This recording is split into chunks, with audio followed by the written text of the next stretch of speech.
한 번 더. 당신이 있어서 내가 행복합니다. 시작.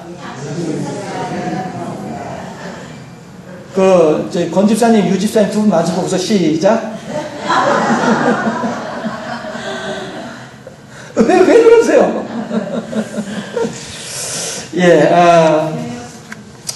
우리들은 이렇게, 한국전쟁이 일어난 날이기도 하고요. 오순절 지나고서 셋째 주일이기도 해요. 이런 것 말했던 것처럼 많은 사람들의 도움을 받아서 많은 사람들의 협력을 통해서 오늘 우리들이 이만큼의 평안을 누리고 있습니다. 이것이죠. 당신이 있었기에 오늘의 우리가 있습니다. 라고 하는, 이 젊은이의 격려하는 모습이 참 숙연하지요.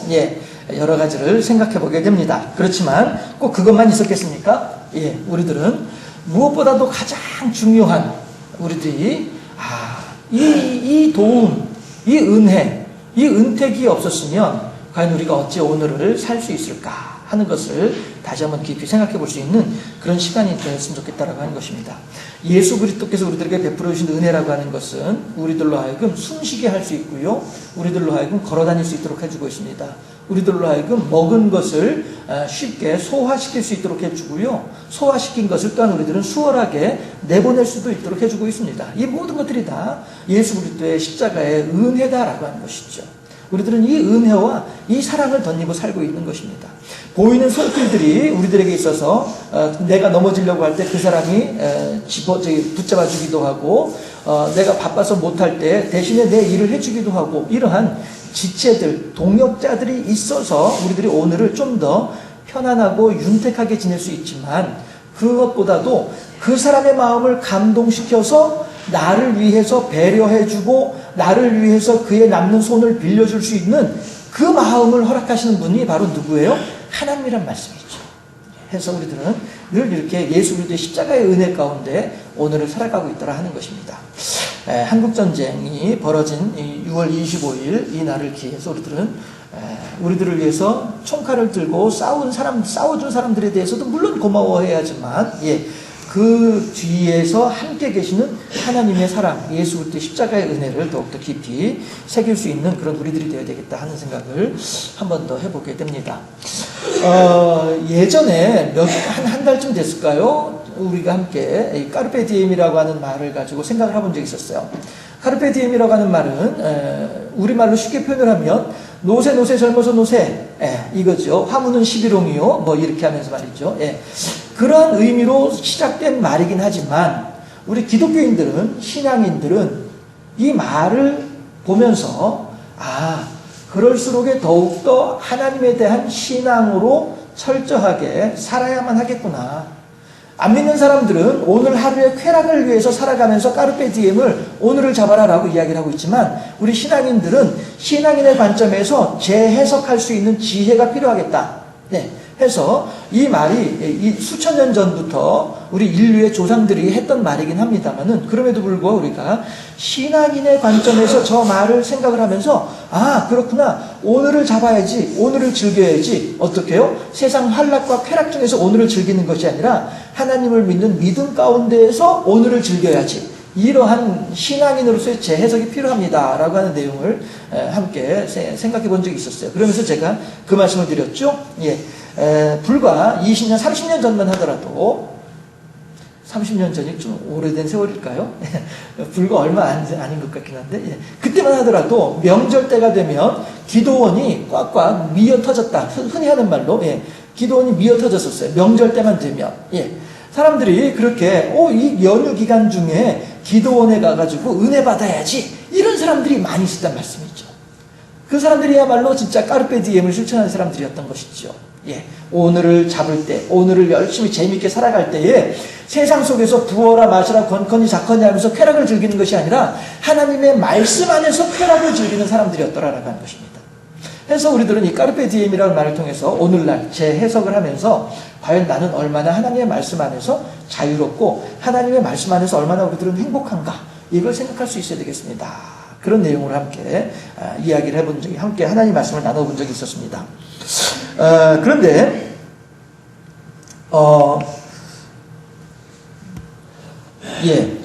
해서 까르페 디엠이라고 하는 말은 오늘을 잡아라라고 하는 의미가 된다라고 이제 해석했고요. 그런데 요즘 들어서 저는 이제 까르페 디엠이라는 말만 알고 있었는데 새롭게 알게 된 말이 또 하나가 있어요. 욜로라고 하는 말이에요. 우리 아이들하고 제가 웬만하면 어느 정도 바쁘지 않으면 토요일 날 저녁에 무한도전이라고 하는 프로그램을 같이 이제 앉아서 보려고 노력하고 있거든요. 그런데 그 무한도전이라고 하는 프로그램에서 이 욜로라고 하는 말을 하더라고요. 그런데 욜로가 무엇인가 생각을 해봤어요. 그랬더니 이 말이더라고요. You are only life once라고 하는 뜻에서 이렇게 큰 글자 앞에 있는 글자들만 따가지고 부르는 말이 욜로라고 하는 말이더라고요. 그래서 이 말은 어떤 의미가 있냐면은 한 번뿐인 인생이다. 즐기면서 살아라. 이런 의미를 가지고 있다라고 해요. 그런데 이걸 우리가 그냥 이대로만 생각해 볼 것이 아니라 얼마 전에 제가 또 하나 이 욜로와 연관돼 가지고 블리스라고 하는 말도 제가 또 이렇게 보게 됐습니다. 블리스라고 하는 말은 어떤 의미가 있냐면요. 이거예요. But life is too short. 그러나 인생은 결코 짧지 않다. 이런 의미가 된다는 거예요. 그러니까 욜로라고 하면서 사람들이 욜로족으로서 욜로의 의미로 살아가려고 할 때에 그들을 향하여서 충고하고 그들을 향하여서 경계하는 말이에요. 블리스. 너희들이 그렇게 흥청망청 살려고 하다 보면은 너희들의 짧지 않은 인생, 긴 인생을 제대로 준비하지 못하면 나중에 너희들은 어떻게 할래? 이런 의미가 되는 것이죠. 마치 개미와 배짱이 동화 내용처럼 말입니다. 개미는 여름 내내 열심히 일을 해놓으니까 추운 겨울에도 편안하고 안락하게 지낼 수 있었습니다. 그렇지만 욜로와 같이 살았던 배짱이는 추운 겨울에 어디 자기 몸 하나 누일 수 있는 곳이 없어가지고 고생한다라고 하는 것이 개미와 배짱이 동화 내용이잖아요. 욜로를 개미라고 본다면 욜로를 배짱이라고 본다면 블리스를 개미라고도 우리가 빗대어서 해석할 수 있겠다라고 하는 거예요. But life isn't short. 너의 삶은 결코 짧지 않다. 이거 잘 생각해야 돼. 이렇게 이제 경고해주고 충고해주고 있는 내용이 되는 것이죠. 해서 인생은 결코 짧지 않습니다라고 하는 말이고요. 이렇게 까르페 디엠이라든가 욜로라든가 블리스라든가 이런 말들이 세상에 사람들에 의해서 회자되고 사람들에게 많은 관심을 불러일으키는 이유가 무엇일까 하는 것입니다. 그것은 결국에는 이것이죠. 소중한 인생 함께 한번 같이 읽어볼까요? 시작. 소중한 인생 잘 삽시다. 이거지요, 결국에는. 소중한 인생 잘 살려고 하다 보니까 어떻게 하면 내 인생을 잘 살 수 있을까? 이것에 대해서 고민을 하다 보니까 까르페 디엠이라는 말도 나오게 되고 사람들이 거기에 관심을 가지게 되고 욜로라고 하는 말을 생각을 하면서 맞아, 그렇지, 우리가 열심히 재밌게 살아야지 라고 하게 되고 또 어떤 한쪽에서는 이 소중한 인생을 이렇게 흥청망청하면 되겠어? 잘 살아야지. 블리스라고 하는 말도 나오게 되고요. 이것이 다 결국에는 하나로 귀결되어지는데 그게 뭐냐면은 내 한 번뿐인 인생을 어떻게 하면 잘 살 수 있을 것인가에 대한 고민의 산물이더라라고 하는 것입니다. 그렇다면 우리들은 과연 얼마나 어떻게 고민을 하고 있을까 하는 것이죠. 한 번 더 제가 생각해 보자면 이걸 한번 보실까요? 오늘 제가 주고 오늘의 묵상에 넣어놓았던 시 가운데 마지막 두 연이에요. 가지 않은 길이라고 하는 프루스트의 시이고요. 나중에 집에 가셔서 한번 읽어보시면 좋겠고요. 오늘은 요거만 이제 마지막 두 연만 한번 제가 좀 빠른 목소리로 읽어보도록 하겠습니다. 그날 아침 두 길은 똑같이 놓여 있었고 낙엽 위로는 아무런 발자국도 없었습니다. 나는 한쪽 길은 훗날을 위해 남겨놓았습니다. 길이란 이어져 있어 계속 가야만 한다는 걸 알기에 다시 돌아올 수 없을 거라 여기면서요. 오랜 세월이 지난 후 어디에선가 나는 한숨 지으며 이야기할 것입니다. 숲속에 두 갈래길이 있었고 나는 사람들이 적게 간 길을 택했다고, 그리고 그것이 내 모든 것을 바꾸어 놓았다고. 이게 무슨 얘기냐 하면 내가 지금 이쪽 길로도 갈 수 있고 저쪽 길로도 갈 수 있는데 나는 그래서 이 두 길 중에서 어느 길을 갈까 생각을 해봤다는 거예요. 그리고서는 그래, 이쪽 길로 가자 라고 하면서 이쪽 길로 접어들었음에도 불구하고 이 길로 가면서도 여전히 저쪽 길로 갔으면 어땠을까? 이거에 대한 생각을 하면서 이 길을 계속 걸어가더라라고 하는 것이죠. 그렇게 하면서 마지막에 뭐라고 해요? 나는 오랜 세월이 지난 후에 어디에선가 나는 한숨 지으면서 이야기할 것입니다. 그날 내가 이쪽 길로 선택한 것이 내 인생에 너무나도 많은 것을 바꾸어 놓았노라고 이야기하게 될 것입니다. 이렇게 얘기를 해요. 이것이 이제 그 프로스트의 그 가지 않은 길이라고 하는 시의 어떤 주제라고도 할 수 있겠죠.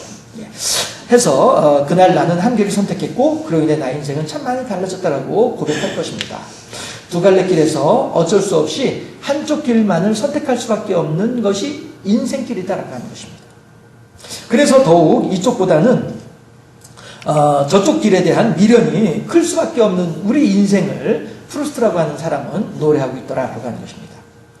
인생을 여러 번 살 수 있다면야 이렇게도 한번 살아보다가 다시 돌아와서 저렇게도 한번 살아보고 이렇게 하면 여러 가지로 재미있게 인생을 살아갈 수 있겠습니다만은 한 번 갔던 길은 다시 돌아올 수 없는 것이 인생이다라고 하는 이런 이제 한계가 있다는 것이죠. 해서 우리들의 오늘 한 걸음 한 걸음은 소중하기만 하더라라고 하는 것입니다. 그런 측면에서 보았을 때에 이 나라를 위해서 희생하고 이 나라를 위해서 수고했었던 그 많은 이들의 그 인생길은 우리들한테는 빚이에요. 그 사람들이 미처 살아내지 못했던 시간들에 대한 우리들에게 우리들한테 넘기워진 우리들의 빚이다라고 하는 것입니다. 이것을 생각을 하면서 우리들은 오늘을 살아야만 하겠다라고 하는 것이죠. 이것이 우리들에게 있어서는 책임감이에요. 그리고 이러한 책임감이 우리들에게 있어서는 인간됨의 기본이다라고 하는 것이죠. 여러분 혹시 영화 라이언 일병구하기라고 하는 영화 보신 분 계실까요? 그리고 그 내용을 기억하실까요? 우리들은 우리 친구들하고 그 영화를 보면서 그런 이야기들을 했습니다. 야, 그 말이야 한 명 살리기 위해서 대체 몇 명이 죽는 거야? 그 분대원들이 다 죽으니까 말이죠. 7, 8명의 분대원들이 다 죽거든요. 한 명, 그 라이언이라고 주인공을 한 명 살려내기 위해서 여러 명이 죽는단 말씀이에요. 이걸 보면서 과연 그게 의미가 있나? 가치가 있을까? 이런 생각을 이제 했었단 말씀이죠. 그런데 결국에는 그 영화에서 말하고자 하는 것은 이들이 이렇게 용감무쌍하게 싸워가지고 한 명을 살려냈다. 이것이 중요한 게 아니고요. 그렇게 해서 살아남았던 그 한 사람이 어떻게 살았는지에 대해서 그 영화에서는 주목하고 있는 것이죠. 그러니까 그 영화에서는 그 치열한 전쟁의 현장, 전투의 현장에서도 이 사람들은 열심히 살아내는 거예요, 지금. 어떻게 해서든 내가 살아남기 위해서 그들을 향해서 총을 쏘고 그들을 향해서 폭탄을 던지고 하면서 나는 어떻게든 살아남으려고 하는 그 이유는 그저 단순하게 생존 본능만 가지고 이야기를 하는 것이 아니고 내게 주어져 있는 시간을 내가 그만큼 열심히 살고 있는 증거가 되는 것이죠. 그렇다면 거기서는 적군들조차도 그들은 열심히 그들의 인생을 살아가는 것이죠. 비록 전쟁이라고 하는 그 소재 자체는 너무나도 처참하고 너무나도 참혹한 일이지만 어쩔 수 없이 전쟁의 한가운데에 맞닥뜨리게 된다고 한다면 전혀 그런 일이 안 생기면 더 좋겠습니다만은 어쩔 수 없이 그 전쟁터의 한가운데 들어갈 수밖에 없다고 한다면 거기서 또 그 나름대로 그렇게 그 시간을 열심히 살아야 되지 않겠느냐라고 하는 것을 이제 그 영화에서는 이야기하는 것이죠. 그래서 우리들이 제가 이제 뭐 영화 얘기를 하고자 하는 것은 아니고 신앙인으로서 그렇다면 신앙인으로서 예수 그리스도의 죽음과 희생이라고 하는 빚을 지고 있는 우리들로서는 그러면 어떻게 하겠냐는 것이죠.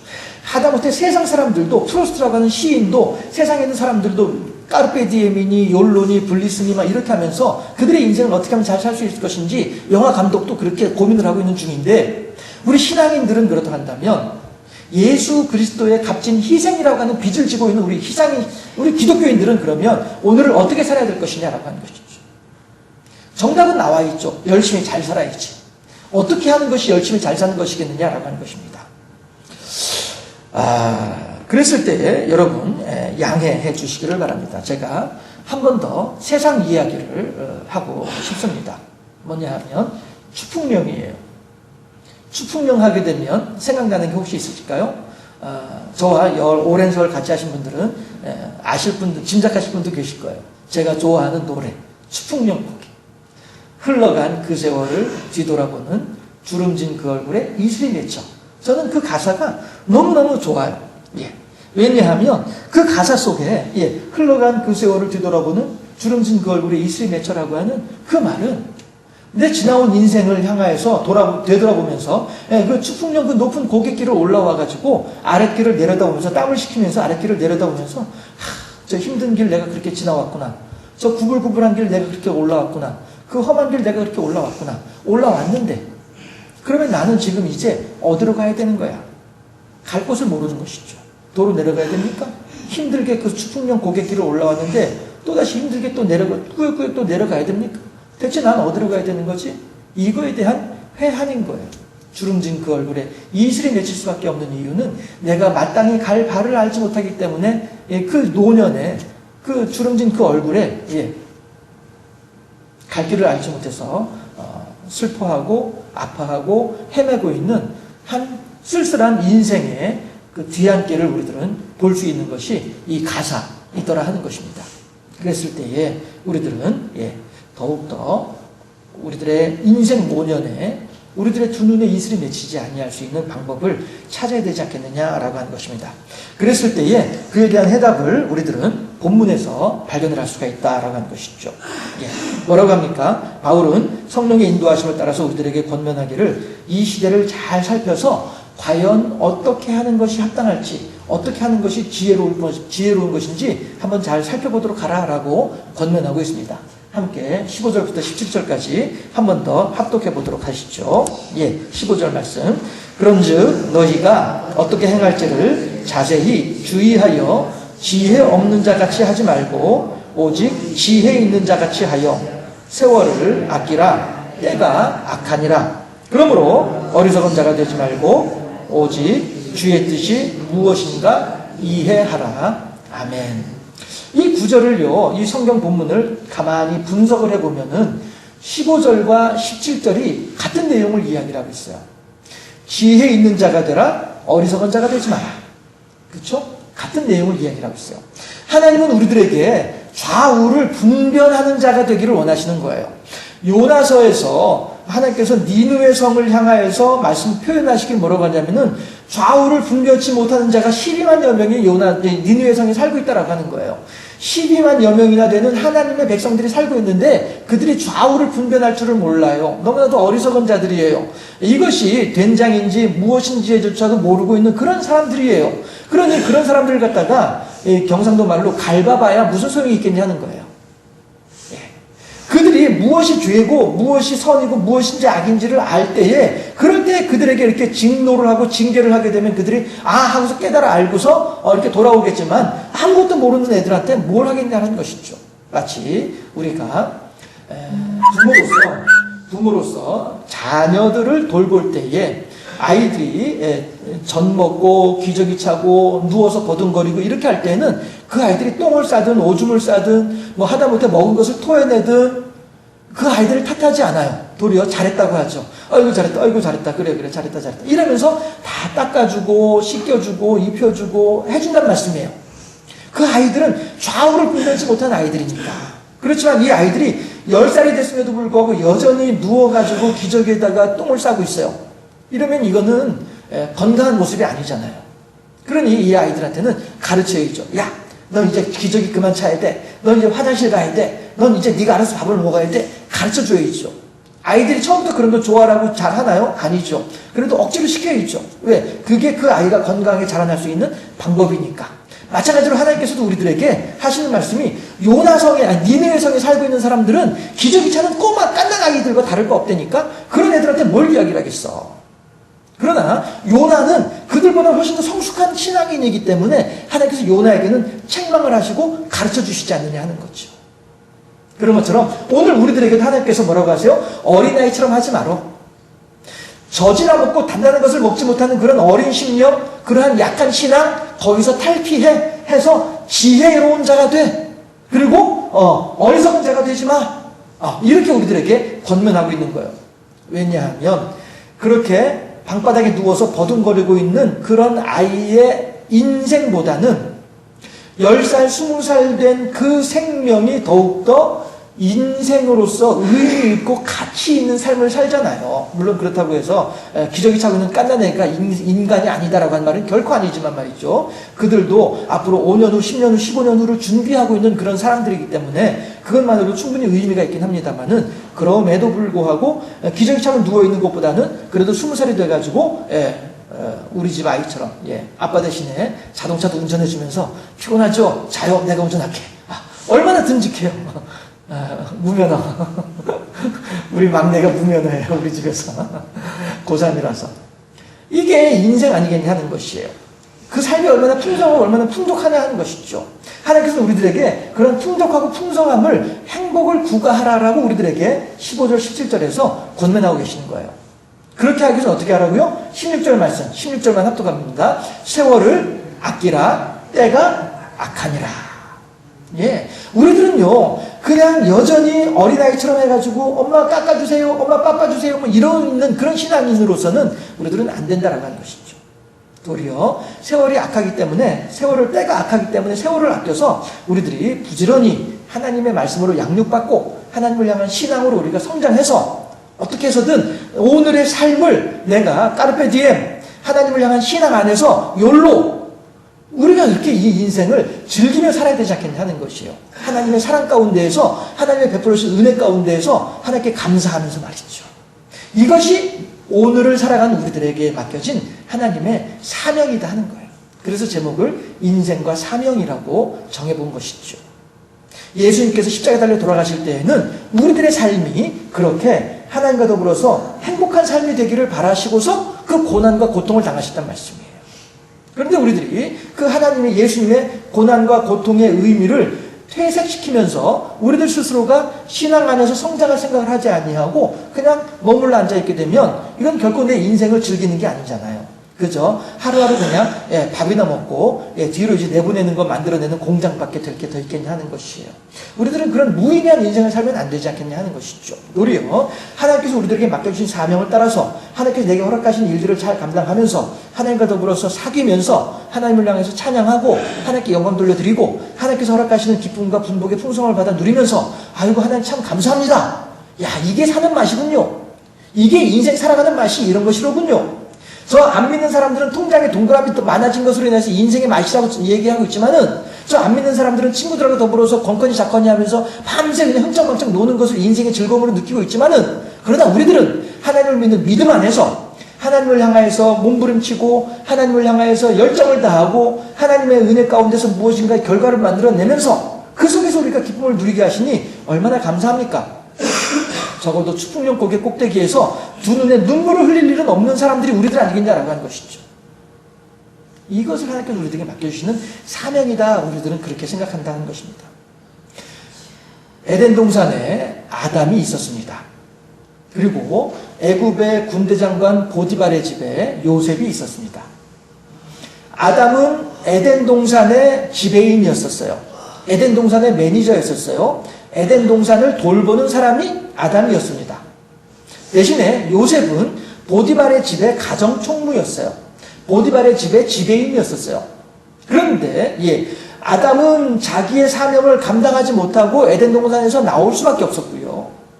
요셉은 그 가정총무로서의 역할을 잘 감당함으로 말미암아서 비록 누명도 썼음에도 불구하고 하나님의 은혜 가운데서 애굽의 총리가 되고 있습니다. 그러면 아담도 하나님의 사명을 맡았던 사람이었고 요셉도 하나님의 사명을 맡았던 사람들이었음에도 불구하고 아담은 그 사명을 감당하지 못하고 떨려 나왔고 요셉은 그 사명을 잘 감당해서 승승장구한 삶을 살았더라라고 하는 것입니다. 무엇이 두 사람의 차이가 있겠냐 하는 것이죠. 결국에는 죄의 유혹에 대하여서 어떻게 반응하느냐에 따라서 두 사람의 결과는 엄청나게 달라지더라라고 하는 것입니다. 우리들에게 하나님께서 우리들에게 맡겨준 사명이 이것이란 말씀이에요. 16절에 세월을 아끼라 때가 악하니라.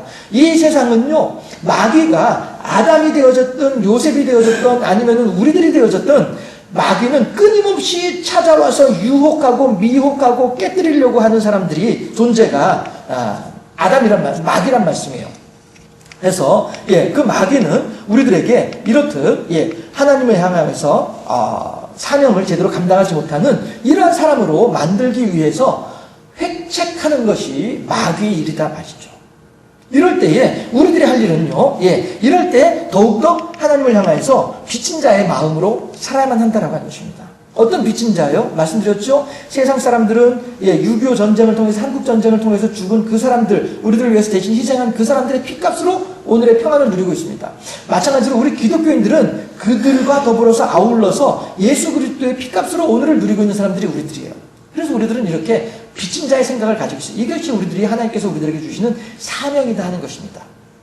그리고 하나님께서는 그 사명감을 가지고 오늘 하루를 살아감으로 말미암아서 하나님을 향하여서 영광 돌려드리는 삶을 살기를 바라신 분이 하나님이다 하는 것입니다. 그랬을 때에 그러한 우리들을 향하여 하나님께서는 반드시 우리들의 눈에서 모든 눈물을 씻어주실 날이 분명히 올 것이다 하는 것입니다.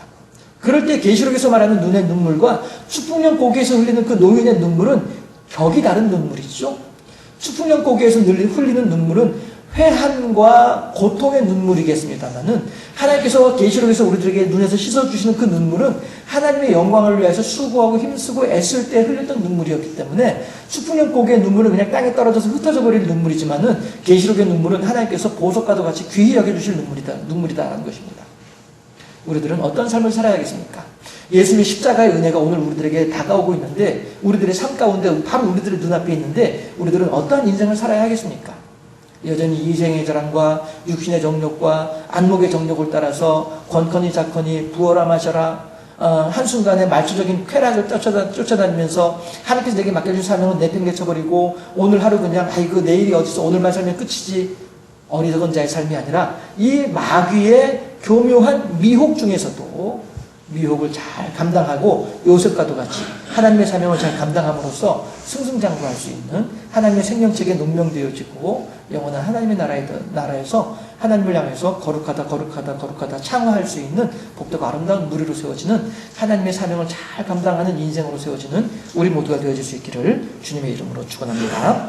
기도하겠습니다.